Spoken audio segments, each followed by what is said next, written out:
Assalamu alaikum, Ustad. Wa alaikum assalam wa rahmatullahi wa barakatuh. How are you, my brother? Alhamdulillah. How's your Ramadan going? Alhamdulillah. I would like to just apologize to the viewers. We had some technical difficulties in the background. We're just trying to sort that out. I'm just seeing if it's going to work now or not. Just bear with us 1 second.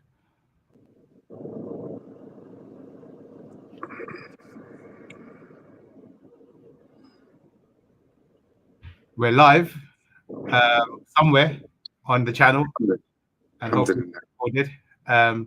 Ustad, apologies. No worries. It's my bad as well. We did start the stream, and then I told you we need to discuss what we're going to discuss exactly. Today, I want our viewers and listeners to, inshallah, listen to another 2 poems of mine, forcefully. Bismillah. Before we start, I do like to give a little bit of humor, and that is that fasting puts the slim back in the Muslim. I could definitely use that. Fasting puts the slim back in the Muslim. Okay. So we had a discussion earlier because these poems are like obviously numerous in number, so we only want to stick to 2. So inshallah, Bismillahi tawakkalna ala Allah. The first poem we're going to do is about our mum. And I think that's something that all the listeners and viewers will enjoy. May Allah subhanahu wa ta'ala make us realize the value of our mum. Okay? Ameen. The most valuable blessing of Allah is indeed your mum. If you have her, value her, for she is as unique as they come. She held you for 9 months, tired, exhausted, until she was numb. She gave you her milk, fed you, whilst eating your leftover crumb. She changed your dirty nappies and washed your smelly bum. That's the truth, even if it may be gross for some. She sacrificed everything for you and never ever gave it a sum. Value her before it's too late and you miss hearing her hum. Value her before it's too late and you miss hearing her hum. Oh Allah, forgive us for not valuing her. We know we were extremely dumb. You grant her the true ajr and accept her every prayer, for the food she makes is so yum. All I can say is wherever we are, in this life or the next, we will always love you, Mum. SubhanAllah. Barakallahu feekum. Barakallahu feekum. May Allah bless your mother. And Ameen ya Rabbil Alameen. Ameen ya Rabbil Alameen. You know, Rasulullah sallallahu alayhi wasallam, who came to this world 1500 years ago, when no human civilization understood the true value of women. They were still trying to debate whether they are humans or creatures. People would inherit their mum like a slave. Rasulullah sallallahu alaihi wasallam, who himself lost his mother at a very young age, came and taught this ummah what it means to value your mum. And I think that for the Muslim ummah today, since we are the ones who follow the guidance from Allah subhanahu wa ta'ala, which we believe is the true guidance, which teaches us truly how to uphold relationships fairly, for us to see a decline in the respect and love and honor of our mums in our community is a great source of shame. A great source of shame. You know, when we were young, we were a hybrid. We were Western and British in our schools, but when we would go home, we wouldn't forget our culture. Do you understand? We would go home, we go to our mum. We would never ever have an opportunity or a situation where mum says something and we had an opinion that was otherwise. Today, unfortunately, you know, mothers are sometimes scared to talk to their children. That's the truth. That's the time we're living in. Rasulullah sallallahu alaihi wasallam said, "Al jannatu tahta aqdam al ummahat." Rasulullah SAW said, Jannah is under the mother's feet. Bukhari. Such a beautiful hadith. Jannah is under your mother's feet. You know, and so many narrations will tell us the value of mums. What I want everyone to do. This is a really practical sort of exercise for the listeners, for the viewers. Go home and make a habit to, if you can, if you live locally, to visit your mum every single day, once a day. That's it. Not for long, just once a day. Go visit her and kiss her forehead. Kiss her forehead when you meet her. Kiss her forehead when you leave. And just tell her, Mum, I need your du'as. That's it. That's all you need to say, Mum, I need your du'as. What can I do for you? I need your du'as. What can I do for you? I need your du'as. And you know, you'll be amazed at how better you will be feeling spiritually. I would say physically, your health will improve because your mum is a magic person, you know, subhanallah. And some people find it very difficult to balance between the wife and the mum. I think that is a no-brainer. The wife has her position and the mum has her lofty position. I don't understand why those roles, we can't manage to manage them without them intertwining and clashing. We need to make sure that we value our mum and we need to value our wives as well. But I haven't written a poem about wives yet, so let's just skip that one. Next time. Maybe next time. And then the second poem you recommended was Salah. what did you? Salah. So Salah I wrote this morning. Okay. And to be honest with you, I'm not such a spiritual person. Yeah, Allah Ta'ala make me spiritual. Ameen ya Rabbal Alameen. But after listening to this poem, I enjoyed my Salah. So I'm hoping it does the same for the listeners, all right, and the viewers, that you enjoy your Salah. So Salah is the special gift Muslims have been given, which they use to pray. An open door to your Creator, which you must attend 5 times a day. A meeting with Allah, the King of all kings, my Creator, I'm honored to obey. Your presence, your majesty, your awe, I wouldn't know what to do or even what to say. You kindly taught us through your noble messenger, Sallallahu Alaihi Wasallam, the most accurate way. You made it attractive to others.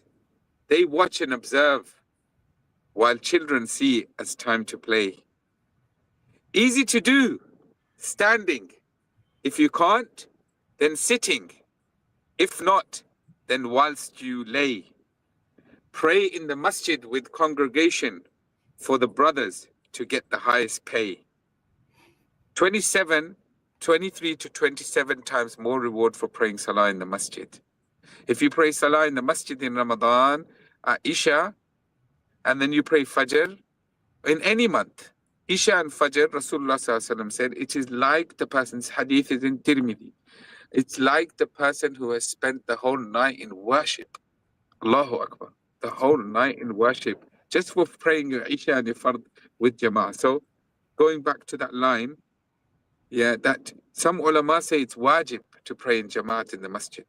Okay, it's very important that we don't forget this. With our busy schedules, and we're trying, and I know that everyone is trying. That one day we get 3 in the masjid, we get 2 in the masjid. One day we might get 4 in the masjid, but we got to try till we get 5 in the masjid, right? So pray in the masjid with congregation for the brothers to get the highest pay. Sisters are granted the most ease. They know how much Allah has given them leeway. Pray the fard without fail, on time. Then add the wajib, sunnah and nafil if you may. Salah is everything for a believer. I never understand why one would intentionally stay away. It's time we turn the corner. Never to miss a single salah. for Allah's sake and not for display. SubhanAllah. So I think salah for a mu'min, for a believer, if you're fasting and you're not praying your salah, really there's a weakness in your fast. May Allah forgive us. I really would recommend strongly to all my listeners that don't look at salah as a burden. Don't look at salah as a chore. Look at it as a gift and an opportunity to talk to Allah subhanahu wa ta'ala. And when you say Allahu Akbar, you know what Allahu Akbar means? People translate it as Allah is the greatest. Okay? Which is technically the right sort of translation. However, the better meaning is, and the Arabic meaning is, Allahu Akbaru min kulli shay. Allah is greater than everything. Sometimes when you spell things out, it makes more sense. So Allah is greater than my work. Allah is greater than my phone. Allah is greater than my family. Allah is greater than everything. And that's why when the Imam says Allahu Akbar in Salah, especially when we're in the masjid, in Taraweeh, I don't understand why we could do anything else but just join him, Allahu Akbar. Because he's just raised his hand and said Allahu Akbar. So I want everyone to make it a habit. You know, Salah is something my Ustad used to tell us. Salah is something that you have to practice. It's mashq. It's like, you know, when you're training, like you're doing a sport or a skill, you have to practice your Salah. That means you have to, the Nafil Salah builds you up to know how to focus. So this Salah, I'm not going to scratch myself. I'm going to look down and I'm just going to be focused in the action. So I'm going to sort my actions. And since we have a few minutes, I'm just going to tell you one beautiful narration of Rasulullah sallallahu alaihi wasallam which summarizes Salah. As-salatu tadarru'un tamasku'un takhashu'un. Rasulullah sallallahu alaihi wasallam in the hadith of Tirmidhi has summarized these three elements of Salah, which I believe is the core of what Salah is.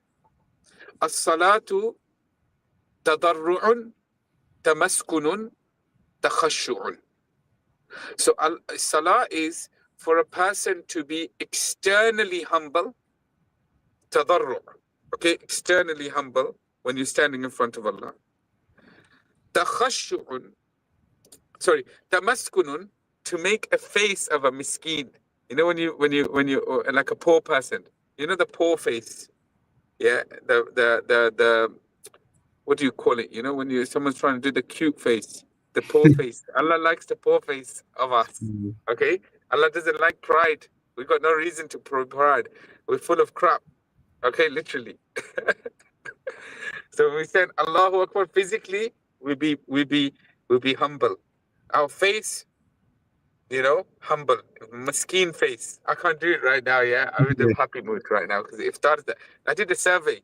What's the best thing of fasting? You know, the top answer was iftar.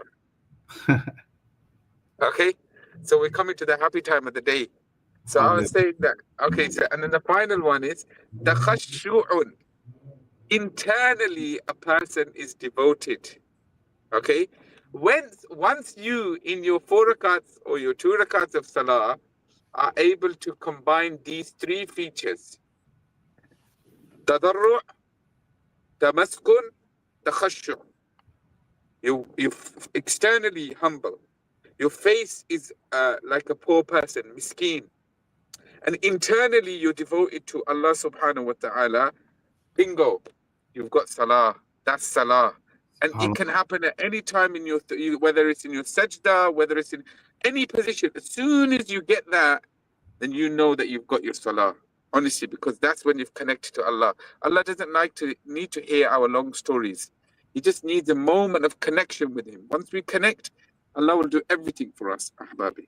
Ustad, we live in difficult times, and sometimes you have some Muslims, young Muslims, and even old Muslims who struggle to pray. What advice would you give to them? And let's say if someone start praying today, how should they start? So what I would say is that, look, at the end of the day, if you're a new Muslim, okay, then everything aram say, slowly. For my young brothers, again, slowly. What I would suggest to them is, look, there are 5 times salah in the day, okay, and there are some salahs that are really easy for us. Okay? So, it might be Isha's an easy salah for you. Maybe Fajr's an easy salah for you. Maybe Dhuhr, whatever. So the easy ones, we don't miss. Guaranteed. Okay? That's something. And I would say raise the stakes by saying, you know what? Once you start to aim higher, then what happens is that the basics become easier. So once you start to say, you know what, I'm going to fast and I'm going to read Taraweeh, then it will be very highly unlikely for you to miss your fast. Because the first thing that your nafs will tell you to miss is your Taraweeh. Because you've connected it. Same thing here, set your standards. I'm going to go to the masjid. Or I'm going to pray all my nafil. You won't miss your fard. And just think. Aim high, is that what you're saying? Aim high. Aim high, and you will get somewhere. So don't be nice to yourself. Oh, I just prayed my fard, well done, tap on the back. No, I need to do this, that to get a tap on my back.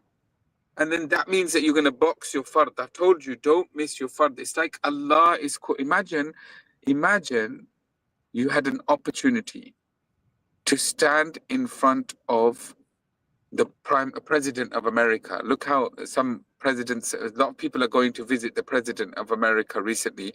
Some are going in costumes, right? And the president saying, why are you not wearing a suit? That's another thing. We go visit Allah, when we stand in front of Allah, we're not even dressed appropriately. Astaghfirullah. Some people in their lungi and they're praying salah and stuff. It's not appropriate. So just imagine you have an opportunity for all your prayers to be answered, guaranteed, from someone who has no limit in his khazana, in his treasures. And what a silly, stupid thing to do to miss salah. And you have to talk to yourself like that. I don't know who looks in the mirror, and I don't know of any sheikhs who look in the mirror and call themselves sheikh. Do you understand? Sometimes you have to be really harsh to yourself and say, you bagharat insan, for missing salah. So my young brothers, start the easy ones. No, there's no intentionally, we're never going to miss salah again. Make that niyyah. That's what I would say. Intentionally, I'm never going to miss my salah again. And that means that if I'm up and it's salah time, I'm going to pray my salah. And then after that, I'm going to aim high. So I'm going to either pray in the masjid, I'm going to increase my nafils and sunnahs so that I protect my fard. And then the difficult salahs, one thing that worked for some people is that every time I missed a difficult salah, I gave £5 charity. And I made it up, of course, but I gave £5 charity. After 2-3 days, mashallah, shaitan will make you pray salah. Subhanallah. All right, Habibi, I need to go. You need to go. Barakallah. Barakallah fikum. Thank you very much. Barakallah fikum, Ustad. Jazakallah khair. Assalamu alaikum wa rahmatullah. Wa alaikum wa rahmatullahi wa barakatuh.